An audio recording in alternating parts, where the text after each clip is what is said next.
Good evening, Mr. Ma. Good It evening. is a great honor and pleasure for us all to have you here. I'm going to start with the conversation with a few questions. At the midst of the 90s, when you started your first internet ventures, the World Web was still at its inception, in its diapers. With some few tens of thousands of sites, today it has many hundreds of millions of sites. What did you see then that others didn't? Well, thank you. Thank you so much for inviting. It's a good question. Let me answer in this way. I was so bad at schooling. I failed again and again in my university and high school test. I tried 3 years for entering university. And finally I got into the poorest university in my city, which today I believe that is the best university in the world. Hangzhou Teachers College. So I never thought I would be a teacher. I hate to be a teacher in China. A boy to be a teacher, people look down upon you at that time. So for 4 years, every day I thought about is that what should I do if I graduate? I should not be a teacher, because when you're at teachers college, when you graduate, you have to be a teacher because the government paid the money. So when I graduated, I was assigned to teach in a university because our university was supposed to train middle school teachers. 500 graduate students, 500 students graduate.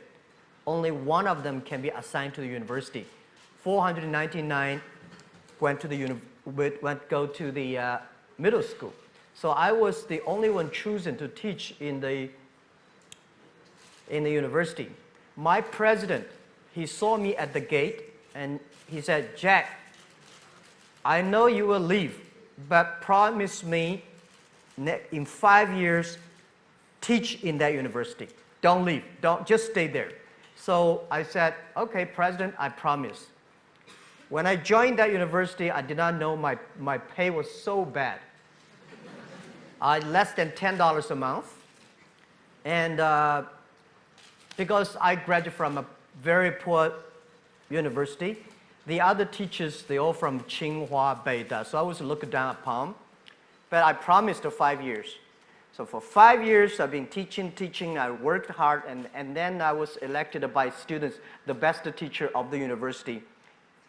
And then I said, okay, 5 years, I kept my promise. Number 6 year, I started to love to be a teacher. And then I thought, everything I taught my students are the things I learned from books. I should leave the school, spend 10, 15 years, get all the experience, and then go back to teach. Then I could be a good teacher. That was thinking. Then I went to the United States. They're still waiting for you. Yeah, so then I went to the United States. I found the internet. I just wanted to find a job at that time. I'm looking for a lot of jobs, all filled. People don't want me. They say, I know, even looking for a job in a hotel, they say, "Hey, you're not good looking enough." So I discovered the internet in Seattle, 1994 in December. I searched the word beer. I was so scared of the computer. And my friend said, just to search whatever you want to search. At that time, there's called Lycos. The earliest Mosaic, the browser, very early days. They say you search anything. So I first word search beer. There's no beer information on the internet from China. There's a Japanese beer, German beer, US beer. And then I search China. Say there's no data about China. So I thought about, if I can put some Chinese information on the web, when people find out, that might be a good opportunity. So I did not know internet would be that big. I just wanted looking for a job. That was the original thinking. I wanted to leave the school, build up something. And when I found the internet, I think if I can put Chinese company information on the internet, let the other people to do it, this might be a good future. So with that, I have a great vision for the future. At the beginning, just looking for a job, and I don't want to be a teacher. That was the thing. Yeah. Honest answer. It's well known that you've been an English teacher. So let me, with your permission, allow me to teach you Hebrew. One word. One word in Hebrew. Okay. It's not very complicated. In Hebrew, when we want to say, it's a slang word, when we want to say something is doing really great or super okay, we say sababa. Sababa. Sababa. Sababa. Looks Sababa. like Alibaba. Sababa. Exactly. That's now. Sababa. So one can say, and especially you, Alibaba is sababa. Thank you. Let's do it. Let's do it together. Yeah, Alibaba Is is. Sababa. You see. So Thank you. after you led the largest IPO in history, a few years ago, you are quoted as saying to investors that Alibaba would become the 5th economic entity in the world, following US, China, Europe, Japan. What was your vision to achieve that? Yeah, because I never thought we would be today. I never thought I would be today. I think for my, when I leave university, I thought just doing something, and 10, 20 years later, I can go back to teach. I never realized I can achieve that much. When we look back, today we have close to 70,000 excellent young people in my company. We have so much data, technology, inference, 700 million users. I think all the things does not belong to me. There must be something that somebody in the sky wants Jack and your people should do something different.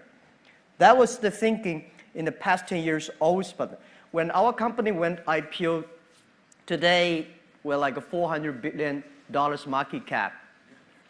This does not belong to us. And why we succeed? Because we support the young people, we support the small, medium-sized companies, we support the women. And because of supporting these people, they succeed. So we believe, how can we last our success? We believe we should support more young people. We should support more SMEs. We should support more women. If they are successful, we will be successful. That was, because I believe one thing, when you have a cup of $2 or $3 million, that money belong to you. When you have $20 million, you have problems about money depreciation, you should buy this stock or that stock. When you have more than $100 million, $1 billion, that money does not belong to you. It's the social responsibility. People trust you, ask you to manage the money better. So that was the thinking. And then we decided, we say, we should make an economy that is big enough with that economy, we can enable every young people, every small business, every woman, globally. They want a global buy, global sell, global deliver, global pay, and global travel with the technology we're giving. We can create 100 million jobs for the world. Today, we create 33 million jobs for China. We hope the 5th largest economy of the world, that digital economy, can enable 100 million jobs for the world. We can enable 2 billion population in the world. They can shop and buy everywhere. And we can create 10 million small business. They can be profitable through the internet. That was the vision. I don't know in my life can achieve that, but somebody will achieve it. If we continue to do it, if we cannot reach it in 10 years, why not 20 years? Why not 30 years? People should continue to do it, and someday, if somebody really reach that, we'll feel very proud. Thank you.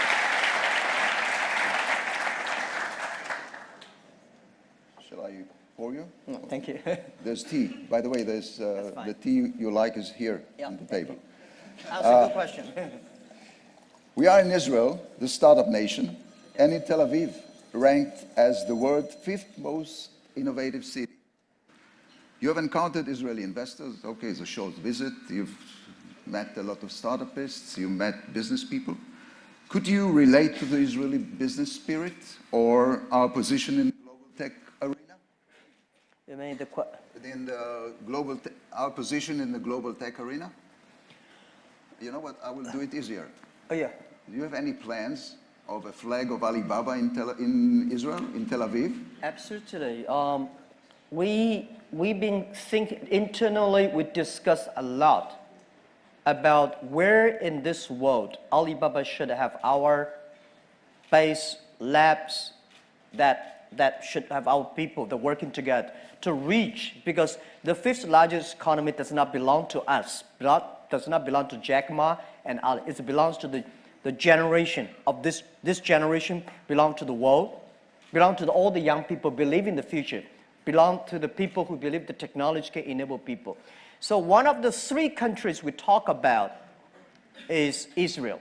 So we all talk about we should come to Israel, have a lab, and inviting the excellent, smart young people in Israel, join the force together. Let's build up an economy that can empower young people, small business and women. So this is, we think, and actually we have already invested in 5 companies here. We only have 12 people here. So this trip we brought almost 40 Alibaba senior management team, 40 heroes, not the thieves. We came together, we learn, we experience, and we feel it. Everybody is so excited. In the past 3 days, every night, we debate, we discuss, we share until 11:30. Last night, we 11:45. We think we can do a lot of things here. And I think we'll continue to invest here. We will join together with join the force of the venture capitalists to encourage more startups. And we would love to hire more people here. Together, build the 5th largest economy. It's not the 5th largest economy, does not belong to Jack Ma, does not even belong to China. Belongs to our generation. That's what we think. Yeah.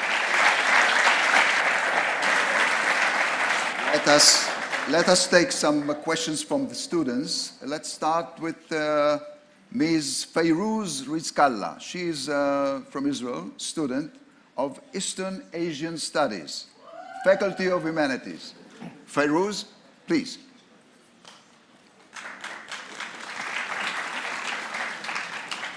Hi, can you hear anything? No. Nope, okay. Now can everybody hear? Great.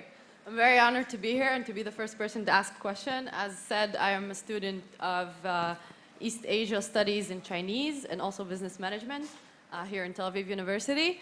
So therefore, I decided today to ask my question both in Chinese and in English. Good. So it's an opportunity for me to try my Chinese. I'll start with the Chinese version. 你今天能给年轻人最有价值的专业经验是什么? Which is, what is the most valuable professional advice you can give to young people today? Thank you. I think everybody is made unique and different. So you must have a unique and different way. A lot of people today have a lot of complaints. Say, I don't have opportunity. I complained a lot when I was young and suddenly realized complaint does not solve any problem. Where the opportunity always in the place where people complain. There are so many opportunities in the world, in this world, because there are so many complaints. If you can solve the complaint, one of the complaints, that's the opportunity. So this is what we made. I think young people, if my advice to be an entrepreneur, don't be scared of failure or setbacks, and don't give up. There are a lot of books written about Alibaba, about me, which I'm scared of. One day I was reading on the plane, that's many years ago, in the newspaper. I was reading a guy introducing a guy, very great. And finally I think people are talking about me. No, that's not me. It was an article about a great person. And then finally I find out they are talking about me. I'm not that great. That's not me, right? I want to say is that if there's a book I want to write, it's Alibaba 1001 Mistakes. We came today to now, we made so many mistakes. People say, you are lucky. Yes, we are very lucky. We've been only 19 years to today's size. But we've gone through so many tough situations. We made so many mistakes that people cannot imagine. probably 90 years, just like Israel. For 70 years, your country grew from nothing to today. You have gone through so many tough experiences, and that will make you different. That's what my advice.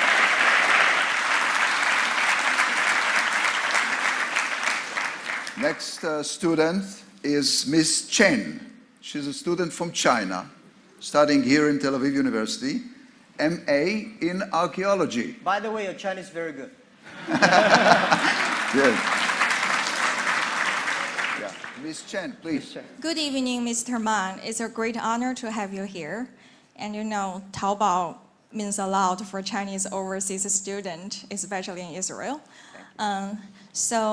My question is, if you could magically meet anyone from the past, who would that be? Thank you. Meet or be the person, that person? You mean magically Meet that in person? Yeah. Well, there are a lot of people I want to meet. In China, if the person I want to meet is Deng Xiaoping, without him, there would be no Alibaba. It's the reform. China was so set back and closed. And Deng Xiaoping said, let's open the door. And I know he loves smoke. When he stopped smoke, he got sick and he passed away. And I want to have a cigarette with him and thank him. And I want to thank a lot of people that in the history that, these people made great things that made us. So I think that Deng Xiaoping I would love to meet. And also Albert Einstein, right? And I also love to talk to the famous Jewish, Karl Marx. He influenced China and all of them. I want to know more about his real thinking behind it. Yeah, so I think in the history you can see a lot. I want to meet a lot of people. But today the good thing is by reading books you talk. But a lot of books I start to suspect because a lot of books about us, which is not true. Even if we are still surviving. So talking to the people is a great opportunity. Thank you.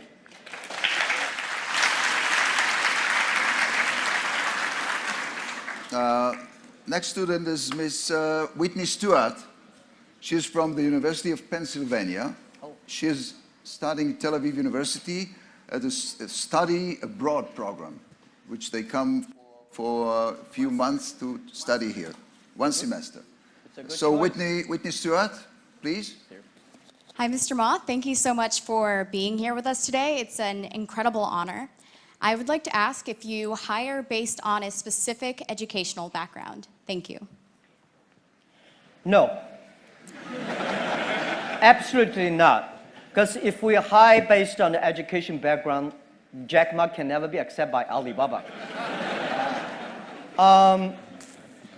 When we start the business, we had 18 founders, including me. 17 of them, most of them my students, and most of them, well, today people think these 18 people, the smartest people in China. We don't think we're smart.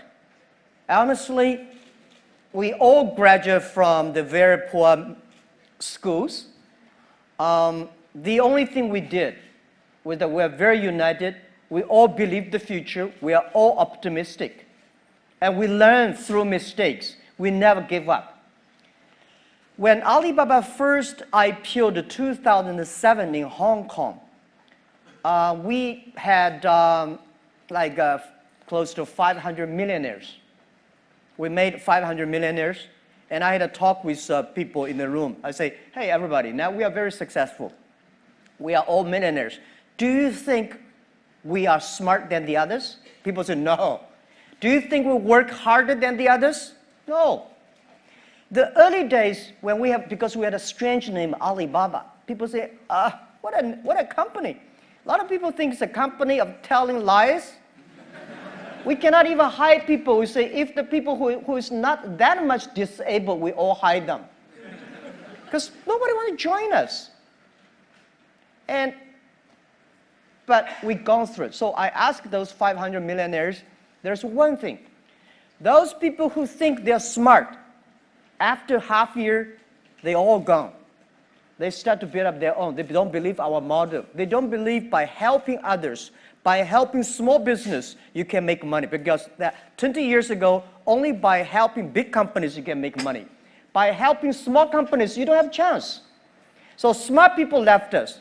Those people believe they are excellent. The headhunting company all come. They headhunt our people. We are the people, nobody even come to hunt us. So we stayed, we have no choice, we don't have any company to go, but we believe our future. So after 10 years, we survived, and today the same. We don't believe those people. I think this is what I give advice to students in Harvard or Tsinghua. If you graduate from famous university, please respect the people who graduate from the poor schools. Those people like us graduate from a poor universities, please respect yourself. We have chance if we work together. So,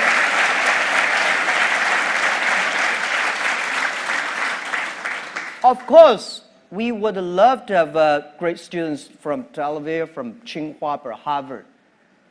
But the most important is that you find the people with the fighting spirit, learning spirit. And this is we hire people for, not because which school you're from. Even to now, we said we would rather not having students from Beida and Tsinghua because we believe Beida, Tsinghua University should go to the small, medium-sized companies, not us.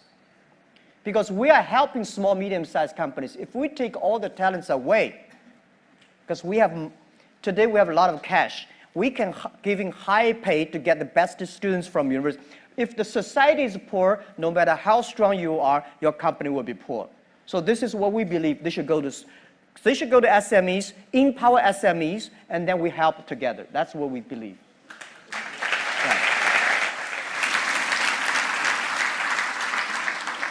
Ms. Shani Masti, a student of industrial engineering, please. Hi. I really appreciate the vision that you have for the younger generation. And considering that, I was wondering, what do you wish for your children? My children. I want them to be healthy, to be happier, do things what they like. They don't have to sort of like do what the father wants them to do. They do things what they want. The only thing I think as the parents should giving them health, optimistic for the future. No matter whatever in your life you will encounter all kinds of things. Be optimistic. And next is education. If she wants whatever education wants, I support her. Rest of it, she goes on her way. So this is what I expect my kids to have: good health and happiness. Don't be Jack Ma second. It's tough. Because I know I'm not me.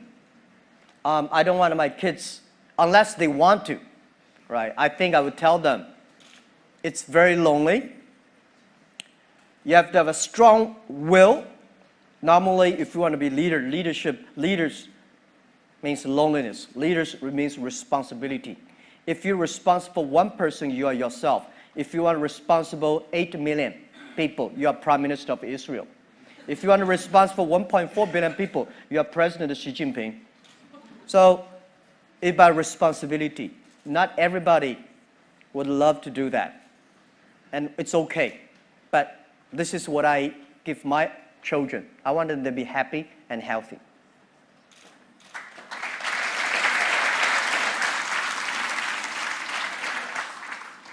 Mr. Elliot Ashkenazi from Belgium is a student of, listen to this, International Program for Conflict Resolutions and Mediation Studies.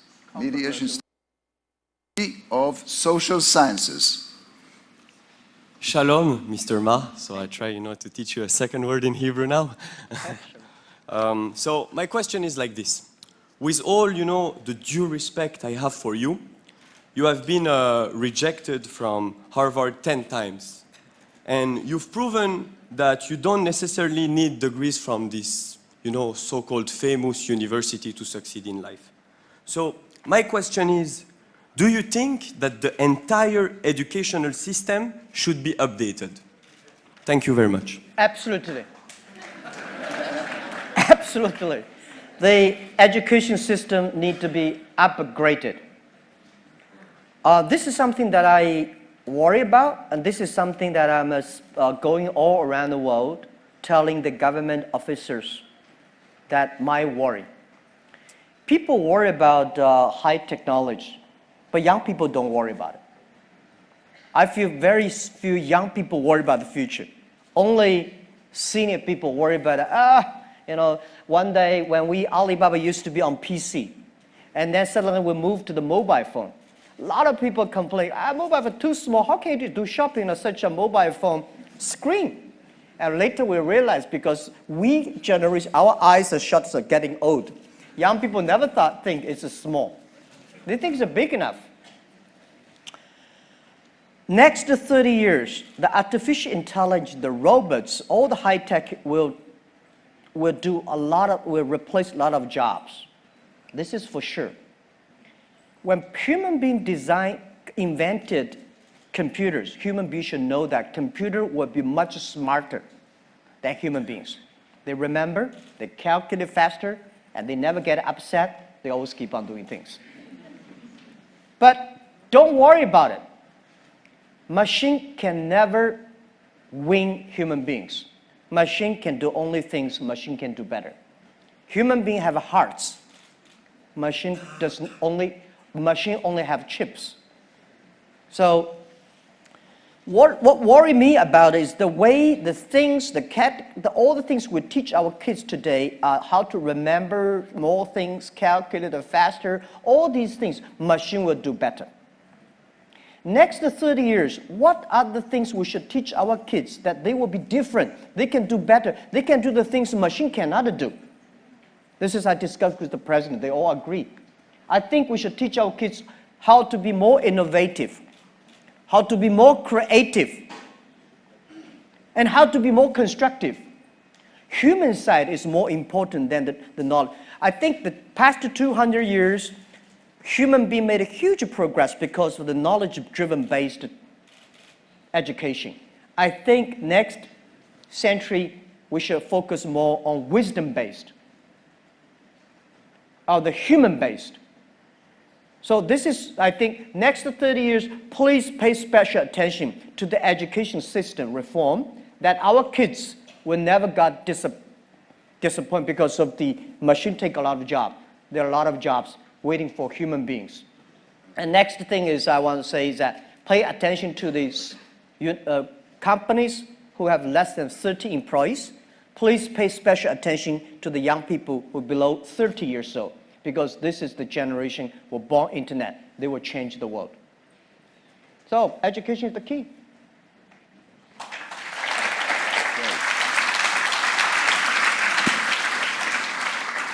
Next student is Yarden Shefi, student of accounting and business. Please. By the way, we need a lot of social scientists in Alibaba. Because we have so many, we are managing an economy over 700 million people. That's so complicated. 1% of the bad guys, we got 7 million bad guys. And how to deal with it? Not all, it's not only bad guys. Some people have a strange behavior, but so what Alibaba needs is not only engineers and software programs. We need a lot of psychologists, social behavior experts, and this is something that we have to manage. So yeah, but thank you for the question. Okay, so my question is, what was the most valuable professional advice ever given to you? Again. What was the most valuable professional advice ever given to you? Given to me. Yeah. What professional advice, the best that you can recall, was given to you? Well, the first 2-3 years for Alibaba was a disaster. We did not have a business model. People in China did not believe internet. People did not believe e-commerce. What we did, the 18 people together, like 40, 50 people. We only have a vision. We don't know how to do it. And then we got an excellent person. He worked more than 30 years in GE. He gave me, said, Jack, it's about the system. It's about the people, value, mission, and people training. That's the best. And then year 2002 and 3, 4, I spent a lot of time training our people with the value, mission, and professionalism. And then we got more managers, more leaders than most of the other startups. Then we started to go better. It's not about business model. Later, it's about create values for the others. And that is very good advice for me. And we made Alibaba different. Even to today, we're still so much mission-driven, value-driven. And I believe we want to last 102 years. We were born 1999. Last century, we had 1 year. We want to go through 100 years this century, plus 1 year, 102 cross 3 centuries. So in order to survive, we have to be mission-driven, value-driven, and people-driven. Today we do e-commerce. Tomorrow may not. The day after tomorrow, we don't know what we'll do. But if we're mission, value-driven, if we believe young people, if we want to supporting the other people to be more successful, there is always business model. There is always money to make. That's what we believe.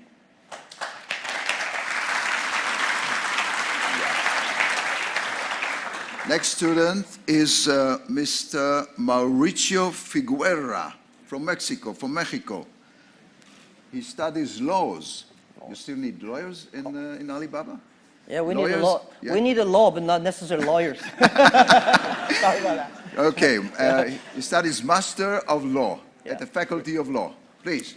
Yeah, thank you very much. I would like to know which is the first trait that you seek in a job candidate. Whichever the... The first what quality. are you seeking in a job for a new candidate in a job? For a new job candidate, what are you looking for? Oh, what I'm looking for? Not Well, lawyers. He doesn't no. think about lawyers. sorry, we do a lot. We have like 200 or 300 lawyers.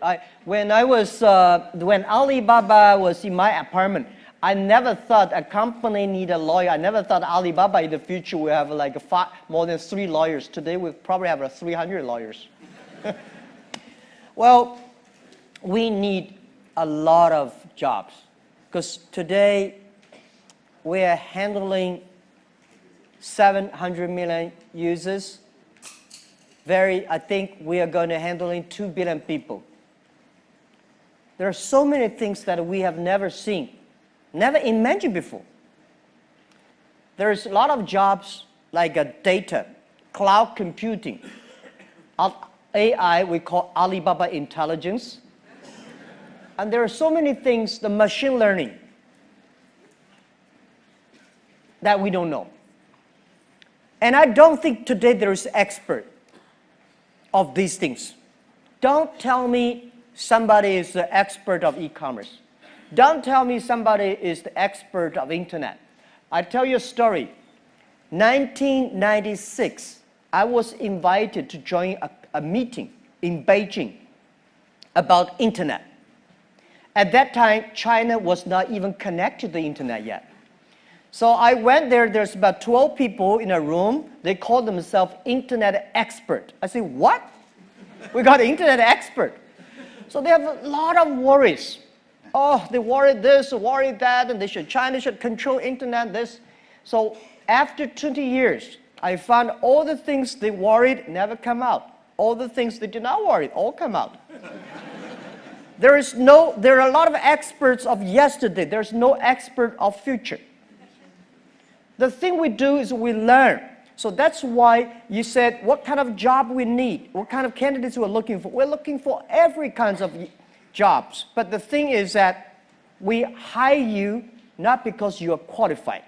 We hire you because you will be qualified if you learn together with us. So this is what Alibaba requests. We hire people. They're ready to learn. They're ready to take risks. They're ready to fail. And they're ready to suffer. And we believe maybe 15, 20 years later, they will be the expert of their own field of the history. That's what we think.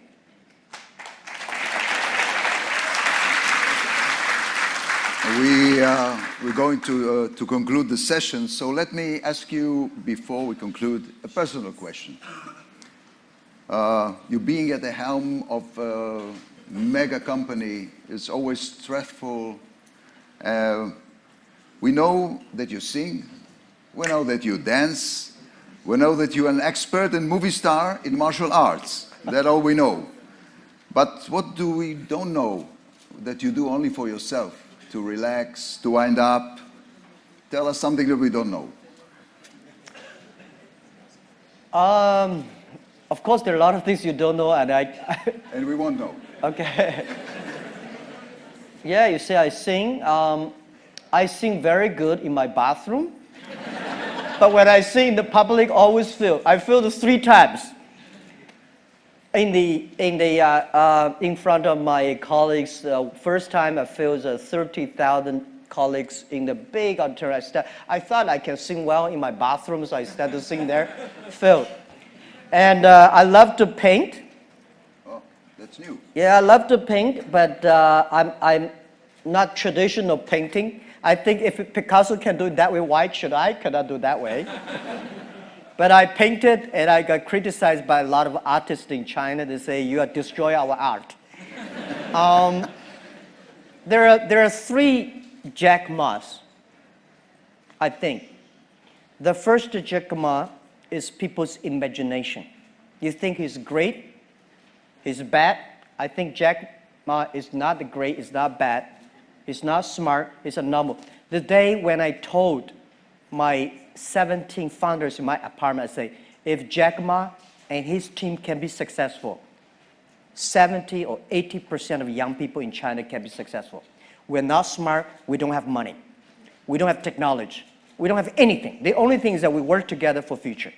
So we said, if we succeed, 80% of young people in the world, they can be successful.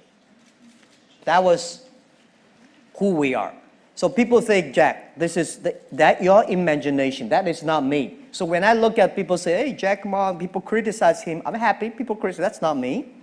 People praise him as, no, that's not me. I know very well this is not me. The second Jack Ma is the CEO, chairman of Alibaba. That's a tough job because all the easy, good things my team finished. And tough job. The things that came to me, normally not easy. You have to be, you have to be a CEO-like. This is not me, it's my job. It's me, it's my personal. I'm a straight boy, like any boys, in a poor family. I came from a very poor family, poor education. I love to make friends. I love to have fun. So I want to be back to myself. This is what I do anything, a lot of things that any boy want to do, I want to do. And I want to enjoy a lot of lives. But this is why I want to retire early. I can go back to myself. Because this is not me. This is my job. And the real Jack is something that I always want to come out. And yeah, every year I want to do something new. Well,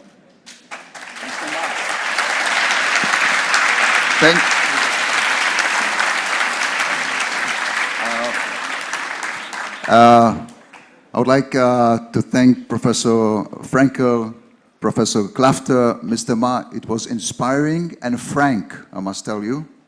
Dear audience, Mr. Ma is shortly be awarded a Tel Aviv University honorary doctorate. So let's give him a round of applause.